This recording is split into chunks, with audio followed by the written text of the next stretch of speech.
हर हर महादेव, जय मंगला गौरी। सावन के महीने में जितना महत्व सोमवार के व्रत का है, उतना ही महत्व मंगला गौरी का व्रत का भी है, जो मंगलवार के दिन रखा जाता है। यह दिन भगवान शिव की अर्धांगिनी माता पार्वती को समर्पित है। आज के दिन सुहागिन स्त्रियों द्वारा मंगला गौरी व्रत किया जाएगा। तो चलिए जानते हैं व्रत की विधि। श्रावण महीने के पहले सोमवार के दिन से मंगला गौरी व्रत शुरू करें और श्रावण महीने के अंतिम मंगलवार तक इस व्रत को करना चाहिए। इस दिन सुबह जल्दी उठकर स्नान आदि से निर्वित होकर लाल स्वच्छ वस्त्र धारण करने हैं। इसके बाद व्रत का संकल्प लेना है।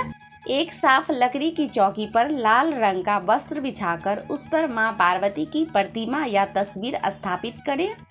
मंदिर में आटे का दीपक बनाकर जलाकर विधि विधान के साथ माता पार्वती और भगवान शिव की पूजा करें।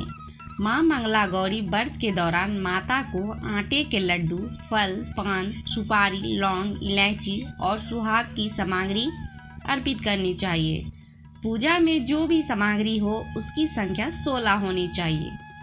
पूजा के बाद मां मंगला गौरी की आरती करें और उनसे अखंड सौभाग्य के लिए प्रार्थना करें। व्रत के दौरान शुद्ध एवं शाकाहारी भोजन ही किया जाता है। मंगला गौरी व्रत के दौरान आप फल जैसे सेब, केला, अंगूर आदि खा सकती हैं। इसके अलावा साबूदाने की खीर इत्यादि खानी चाहिए।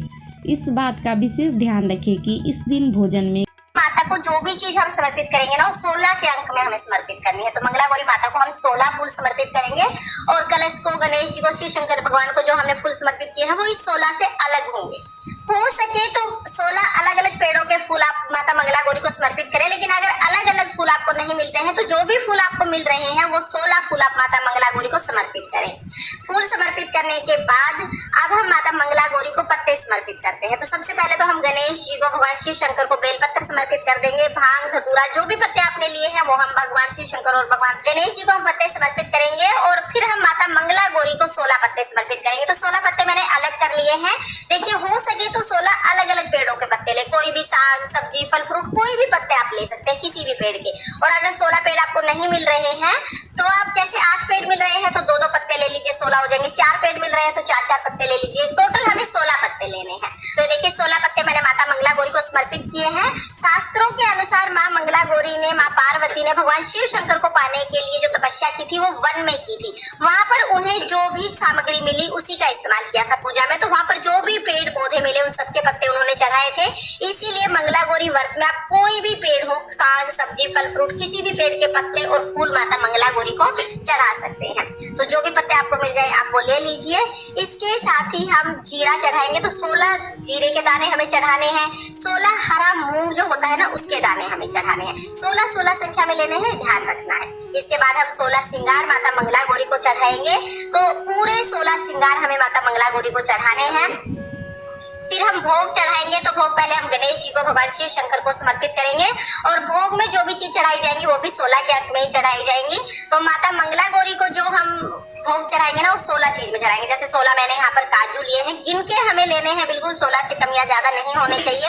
तो 16 काजू मैंने समर्पित किए हैं भोग में। 16 मैं यहाँ पर बादाम समर्पित करूंगी और 16 किशमिश समर्पित करूंगी। आप जो भी ड्राई फ्रूट आपको मिल जाए वो समर्पित कर सकते हैं। हम मखाने का भोग समर्पित करेंगे। तो पहले गणेश जी को, भगवान शिव शंकर को भोग समर्पित कर दिया है। उसके बाद 16 मखाने, बिल्कुल गिन के 16 मखाने हम माता मंगला गौरी को समर्पित करेंगे।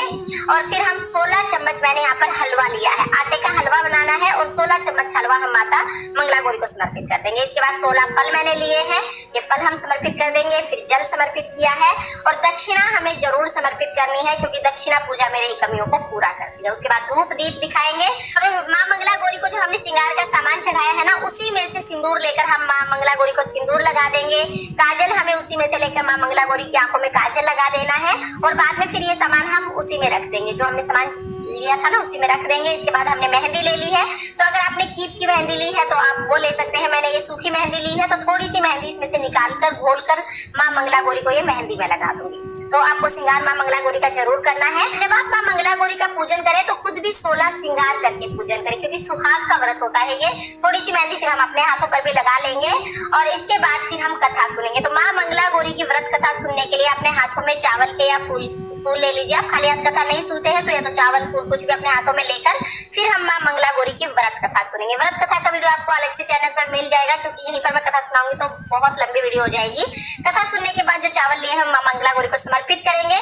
इसके बाद हमें आरती करनी है। तो माँ मंगला गौरी की आरती 16 दिए से की जाती है। आटे के 16 दिए हम बनाएंगे, घी की बाती हमें इसमें लगानी है और फिर हम बहुत ही प्रेम पूर्वक माँ मंगला गौरी की आरती करेंगे। तो 16 दिए थाली में लेकर अब मैं माँ मंगला गौरी की आरती कर लूंगी। आरती करने के बाद हाथ जोड़कर माँ मंगला गौरी से पूजा में रही कमियों के लिए क्षमा याचना करेंगे और अपनी मनोकामनाओं को पूर्ण करने के लिए अखंड सुहाग के लिए प्रार्थना करेंगे। इस तरह से हमारी माँ मंगला गौरी की पूजा पूर्ण होती है। हर मंगलवार को, जो सावन के मंगलवार आएंगे तब हमें इसी तरह से पूजन करना है। और देखिए माँ मंगला गौरी की व्रत की जो ये चौकी है ये अगले दिन उठाई जाती है। तो पूजा करने के बाद जो जल का लोटा है वो आप सूर्य देवता को अर्घ दे दें।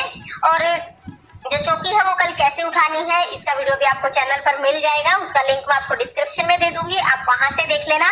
देखिए माँ मंगला गौरी के व्रत बहुत ही विधि विधान से किए जाते हैं। तो व्रत में जो सामग्री है उसकी तैयारी आप एक दिन पहले ही कर लें। और व्रत करते टाइम अगर कोई सामग्री छूट जाती है, कोई सामग्री कम रह जाती है तो कोई बात नहीं, आप एक आध चीज अगर कम रह जाते हैं तब भी आप पूजा कर सकते हैं। लेकिन जब उद्यापन करेंगे तो संपूर्ण सामग्री का होना अनिवार्य होता है।